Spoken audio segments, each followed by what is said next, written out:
स्वयंपाकात स्वादाची जान, डीएम मसाले तुमच्या घराची शान. छत्रपती शासन महिला गृह उद्योग कबनूर इचलकरंजी घेऊन येत आहेत अस्सल परंपरेची मराठमोळी चव म्हणजेच डीएम मसाले. मटन मसाला, चिकन मसाला, धणे पावडर, गरम मसाला, बिर्याणी मसाला, तिखट चवदार मसाले आणि चटणी म्हणजेच डीएम मसाले.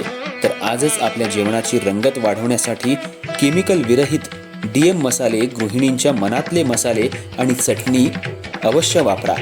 डीएम मसाले महिला बचत गटाद्वारे करणारे स्वच्छ माफक दरामध्ये म्हणजेच डीएम मसाले.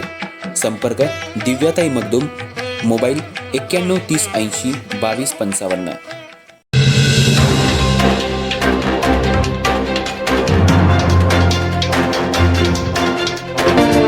नमस्कार, मी तेजस्विनी मगदूम.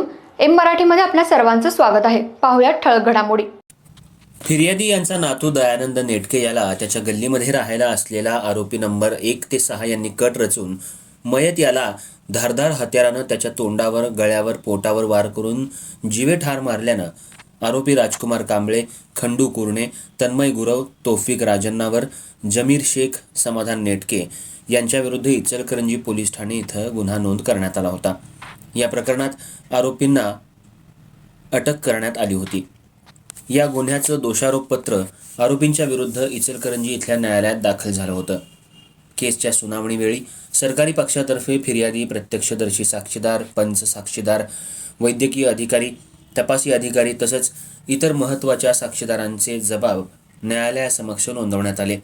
पण आरोपीचे वकील ॲडव्होकेट सचिन माने यांनी साक्षीदार आणि गुन्हा घडले समयीची विसंगती तसंच तपासातील कायदेशीर त्रुटी न्यायालयाच्या निदर्शनाला आणून देऊन आरोपी तन्मय गुरव आणि खंडू कुरणे यांची या खून प्रकरणामध्ये कोणत्याही प्रकारची स्पष्ट भूमिका तसंच या आरोपींनी खून केल्याचं निष्पन्न होत नाही असं उलट तपासादरम्यान सिद्ध करून आरोपींच्या वतीनं युक्तिवाद केला. हा युक्तिवाद ग्राह्य मानून इचलकरंजी इथल्या अतिरिक्त जिल्हा आणि सत्र न्यायाधीशांनी सबळ पुराव्याअभावी आरोपी तन्मय गुरव, खंडू कुरणे यांची निर्दोष मुक्तता केली. आरोपींच्या वतीनं ॲडव्होकेट सचिन यशवंतराव माने यांना सहाय्यक म्हणून ॲडव्होकेट मदन भोसले यांनी काम पाहिलं.